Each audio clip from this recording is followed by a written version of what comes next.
A lot of bowling coaches recommend throwing straight at spares, and I'm one of them. But I'm going to show you one of the few times I think you should hook the ball at spares to give yourself the best chance of making them.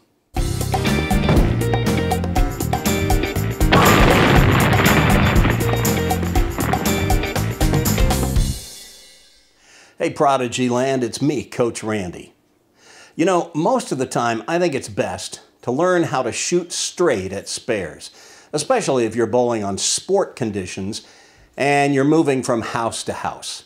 Throwing a spare ball, be it plastic or urethane, over the fourth arrow usually gives you the best chance to take the oil pattern out of play so you can play the same angle you're used to playing for each spare.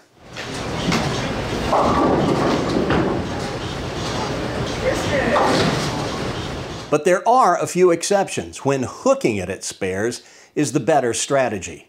And chief among those exceptions is when you're faced with double wood, or sleepers as we call it, when you have a 2-8 or 3-9 or even a 1-5 combination where there's a pin directly in front of another pin. For one thing, it's helpful to know that even though it looks from the approach like those sleepers, the pins in back, are right up close to the pins in front, they're not. Bowling pins sit 1 foot apart when measured from the center of their pin spots, but the distance between the 2 and 8, or the 1 and 5, or the 3 and 9 is much greater, almost 21 inches apart, nearly twice as far apart as adjacent pins are sitting. So to cover both the front and back pins, you really need to be very precise when you throw it straight at these sleeper combinations with a plastic ball. You have to hit the front pin square on the face, because if you don't, the ball will deflect off to the side you hit it on, sending the front pin in one direction and the ball in the other, leaving the sleeper standing for an open frame.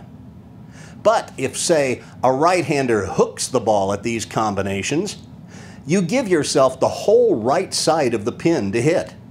Hit it squarely in front and you're sure to cover the back pin. But even if you hit the right side of the front pin, the ball will drive through and take out the sleeper in back. I've seen it when someone hits the front pin very thin, but the ball still has enough hook on it to take out the back pin. Now obviously, if a right-hander hits left of center of the front pin, you're going to leave the back pin. But you give yourself more miss area if you hook at double wood, because you have just about the whole right side of the front pin to aim at. This includes spares like the 3-9-10, where the ball has to hit the right side of the 3 pin to deflect into the 10, but still needs to drive through enough to get the 9.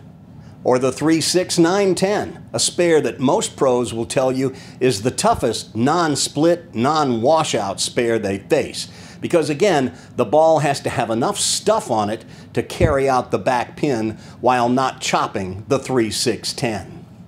So the lesson today is absolutely go straight at single pin spares, and most spares. But when you're faced with double wood, don't be afraid to hook at it.